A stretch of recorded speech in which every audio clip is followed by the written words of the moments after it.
In February 1996, businessman Frank Lee Black disappeared on a trip to Florida, never to be seen or heard from again. What happened to Black? Did he disappear on his own, or did a rival business owner have a hand in his disappearance? What's ahead? Welcome to The Haunt 329. Today, we'll be looking at the case of Millionaire Murderer. But before that, please consider subscribing if you haven't subscribed to our YouTube channel already. Now, let's get into the breathtaking case. Fort Pierce, Florida, a small city on the East Coast in St. Lucie County, is known as the Sunrise City, the sister city to San Francisco, the Sunset City.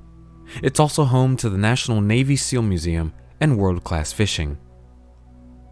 On Saturday, February 24th, 1996, 58-year-old Frank Black boarded Kiwi Airlines Flight 45 from Newark, New Jersey, to West Palm Beach, Florida. Frank, a successful school bus business owner from Andover, New Jersey, was on a business trip hoping to close a deal and retire early. He was picked up at the airport by Mia Giordano, a business contact, to meet potential investors. When Frank didn't return home on Monday, February 26th, his worried daughter reported him missing to the New Jersey State Police. Frank was known for staying in touch, especially with his business. Detective Sergeant Lee Liddy took on the case, first speaking with Frank's daughter, Leanna, who was set to discuss selling the business with him. They also questioned Sally Roberts, Frank's office manager and girlfriend, who mentioned that Mia Giordano from Valdez Exporting had been calling since early February, interested in purchasing 60 conversion vans. Office staff found it odd that Mia would stay on hold for long periods instead of leaving a callback number. Mia had also described herself as blonde and 5'1", so Frank would recognize her at the airport. Detectives then spoke with the travel agent who confirmed Frank's one-way ticket to Florida, and airline records supported this. Frank hadn't rented a car since Mia was supposed to pick him up, and police found no hotel registrations under his name. Tracking his credit card activity, detectives discovered Frank's card was used at the Embassy Suites in Riviera Beach between 1 and 2 a.m. on February 25th, and later at 4 a.m. for gas in North Miami. The question that stood out was, why was Frank buying gas when he hadn't rented a car? When detectives spoke with the gas station attendant, he didn't recognize Frank or the mysterious Mia from descriptions or photos. Investigators then tried to track down Valdez Exports, only to discover no such company was registered in Florida. Mia Giordano was also untraceable, with no records of her in Florida or New Jersey. On March 1st, 1996, a New Jersey detective traveled to Florida to assist in the investigation, as Frank had already been missing for 5 days. Mia remained their only suspect, but she seemed to have vanished. However, phone records from New Jersey linked the calls Mia made to Frank's business to a rented townhome in Jupiter, Florida, belonging to Lisa Costello. Though not blonde, Lisa fit the height description, and all calls from her residence matched those made by Mia. Detectives soon confirmed that Mia was an alias for Lisa Costello, leaving them to wonder why the deception. Detectives then visited the hotel where Frank's credit card was used on February 25th. The clerk on duty didn't recognize Frank's photo, but did identify Lisa Costello from a photo lineup. She recalled Lisa trying to rent a room for her and her boyfriend, but when the hotel was fully booked, Lisa used Frank's credit card to make calls to other hotels. The timing of these calls matched the charges on Frank's card. Lisa Costello became a person of interest. Detectives discovered she had rented a car just before Frank's plane arrived. They impounded the vehicle, hoping to find evidence linking Lisa to Frank, but their hopes were dashed when no trace of Frank was found. Detectives began covertly following Lisa Costello, uncovering that she was dating Alan Mackerley, the owner of Byram Bus Company in New Jersey. Naturally, they started tracking Mackerley too. The investigation revealed that Frank Black and Alan Mackerley were former friends turned business rivals, with their companies located just 10 miles apart. Phone records show Mackerley had called Black's business from Florida, raising detective suspicions. Frank's office manager confirmed that while the men were once friends, their relationship soured after Mackerley accused Black of stealing a contract at a business banquet in January 1996.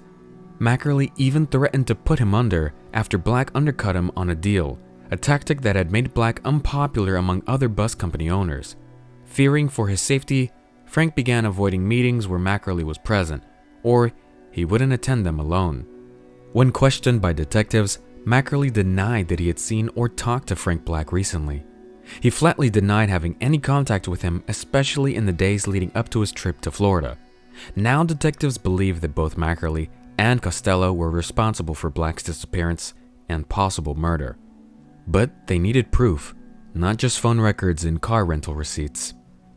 Detectives applied for a wiretap warrant and were able to show a need for it, but unfortunately, they didn't hear a lot of conversations between Mackerley and Costello since Costello was now living with Mackerley. So the next step was to get approval for a listening device to be placed inside Mackerley's house. The issue was that the approvals were limited for probable cause warrants for listening devices inside someone's home. However, this case seemed to tick all the boxes. The detectives were given the warrant, planted the device, and set up surveillance outside. The couple was extremely cautious and seemed to know they were being watched and listened to. Detectives would end up with hundreds of hours of music as Costello and Mackerley would turn up the radio in the kitchen when they would be talking. After coming up empty on the wiretaps and listening devices, detectives were fearful that the couple may indeed get away with murder. In June 1996, Frank Lee was still missing, and FBI agent Jay Miller asked to be assigned to the case. The only move they thought they had was to subpoena Lisa Costello and confront her with what they had, hoping she would talk. The twist here is that in being subpoenaed, Lisa was compelled to come in and tell them what she knew. Doing so would automatically give her immunity. Nothing she said could be used against her. On June 13, 1996, Lisa Costello appeared before a state grand jury but refused to answer any questions, despite warnings from the judge. Her refusal led to a contempt charge and she was jailed, leaving detectives without the evidence they hoped for. A confidential source later came forward, revealing that a witness knew what happened to Frank Black but was afraid of Alan Mackerley's retribution. Bill Anderson, a former Marine pilot and close friend of Mackerley, owned a business company in New Jersey. Although his relationship with Mackerley was strained, Anderson was reluctant to talk. In August, agents served him with a subpoena, hoping it would compel him to speak. Anderson then revealed that Mackerley had bought a plane in early 1996 and asked him to be his private pilot. In March 1996, Anderson was contacted by Mackerley. He needed him to take the plane out over the ocean. The aircraft was currently grounded for repairs, and Anderson suggested renting another plane, but Mackerley told him it needed to be his plane because he didn't want anyone else to know about the flight. Mackerley told Anderson that he had shot Frank Black in the head, and that Mackerley and Costello had wrapped his body up in plastic and dumped it in the ocean. It didn't sink, so they cut into the plastic, and Frank soon slipped into the ocean. Mackerley was worried that Black's body had resurfaced, and he wanted to fly over the area to make sure it hadn't. Anderson refused his request. Anderson, initially hesitant, agreed to wear a wire and lure Mackerley to his home. He told Mackerley he'd been served with a subpoena and asked for advice. An agent hid in the house in case of trouble.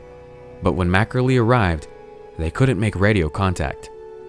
Anderson led Mackerley to the kitchen, where Mackerley whispered his responses, paranoid about being overheard. The wire captured their discussion about Anderson lying or refusing to answer questions. Mackerley even suggested that if Anderson was jailed for contempt, he would come forward with the truth. Mackerley, still suspicious, moved the conversation outside near the surveillance team.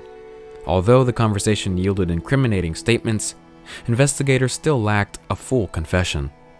While Lisa Costello sat in jail for 3 months, investigators dug into her past, learning from a former roommate that she had sold cocaine and Rohypnol. Suspecting she might have drugged Frank Black, prosecutors warned her she could be charged with murder, urging her to talk. But she remained silent, unaware that Mackerley would soon join her in prison. On August 29th, 7 months after Frank Black's disappearance, investigators arrested Mackerley as he was leaving to walk his dog. After the arrest made headlines, Mackerley's son-in-law contacted authorities, revealing that on February 25th, the day after Black arrived in Florida, Mackerley had asked for help cleaning his house. When the son-in-law arrived, he found Mackerley and Costello tearing up carpet and part of the wall in the entryway. Mackerley told his son-in-law that Frank Black was at his house, surprising him given their strained relationship. Mackerley claimed they needed to ensure there were no traces of blood due to the O.J. Simpson trial. The son-in-law reported seeing no blood, but observed them using an industrial vacuum to clean up debris, which was later dumped at the Martin County landfill. This matched Anderson's account of Black being shot and killed in Mackerley's entryway. In August, investigators sent a recovery team to the landfill, searching for the discarded items. After 3 days under the Florida sun, they found sheetrock, carpet, and the vacuum believed to be from Mackerley's home. However, forensic tests couldn't definitively link the items to Mackerley's house, and blood traces found in the entryway couldn't be matched conclusively. Investigators were determined to build the strongest circumstantial case they could. They went to all the area stores and collected receipts of Mackerley's purchases, including bleach, trash bags, duct tape, and comic cleaner.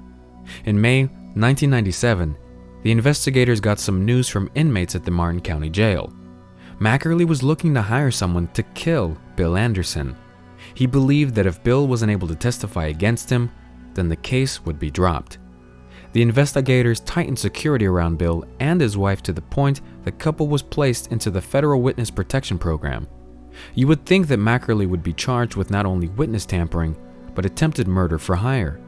But unfortunately, the hitman was not a reliable witness and the charges were never filed.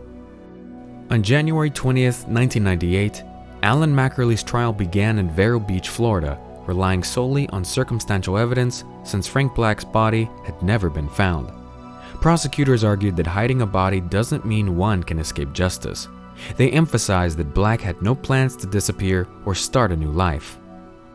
The key witness was Bill Anderson, who recounted his conversation with Mackerley.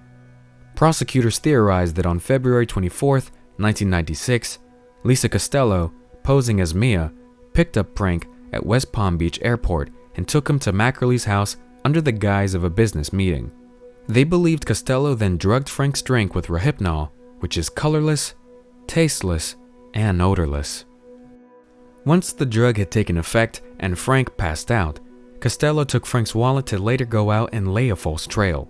Meanwhile, Mackerley attacked Frank and shot him in the head in the entryway of his home. After wrapping Frank's body in plastic, Mackerley took the body out in a speedboat and dumped the body 16 miles offshore. He had to stamp through the plastic to get the body to sink.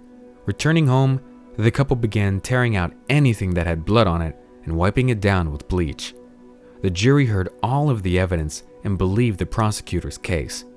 On February 4th, 1998, they came back with a guilty verdict of kidnapping and murder. Lisa Costello finally got smart. Faced with murder charges, she gave a full statement.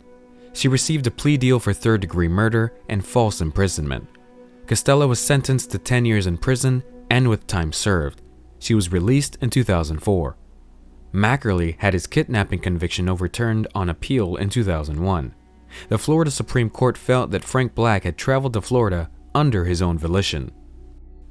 Mackerley was retried a second time, but the trial ended in a mistrial when one juror voted to acquit. Another trial was held in 2003. This time, he claimed that he did lure Frank Black to Florida, but did not intend to kill him. He claimed that it was Costello that shot him in self-defense and disposed of his body. Mackerley told the jury that Black had become angered when he discovered the deception and attacked Lisa Costello. She in turn hit him on the head with an exercise weight. He claims that he was on his yacht at the time of the murder. Alan Mackerley, now 59, was convicted of first-degree murder and sentenced to life in prison on March 15, 2003. What's your opinion on this case? I would like to know your view on this case in the comment section. Till then, take care and keep watching The Haunt 329.